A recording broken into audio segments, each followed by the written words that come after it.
भरधाव कारनं दुचाकीला मागून जोराची धडक दिल्यानं दुचाकीवरील 5 वर्षाचा चिमुकला उडून रस्त्यावर पडल्यानं त्याचा जागीच मृत्यू झालाय, तर त्याची आजी गंभीर जखमी झाली आहे। ही घटना शुक्रवार दिनांक 5 रोजी दुपारी 12 वाजेच्या सुमारास घडली। अविश जाधव असं त्या मुलाचं नाव आहे, तर आजी उज्ज्वला बाळासाहेब मगर वय वर्ष 55 राहणार निमगाव अशा गंभीर जखमी झाल्यात। त्यांना उपचारासाठी दवाखान्यात दाखल करण्यात आलं आहे।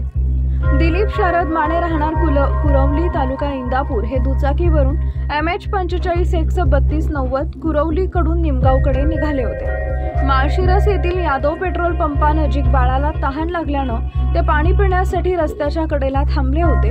नंतर ते निघाल्यानंतर काही अंतरावर आले असता नातेपुतेकडून माळशिरसकडे येणाऱ्या भरधाव कारनं MH 12FP 9429 दुचाकीला जोरदार धडक दिली। यात अविश हा उंच उडून रस्त्यावर पडल्यानं त्याचा जागीच मृत्यू झाला।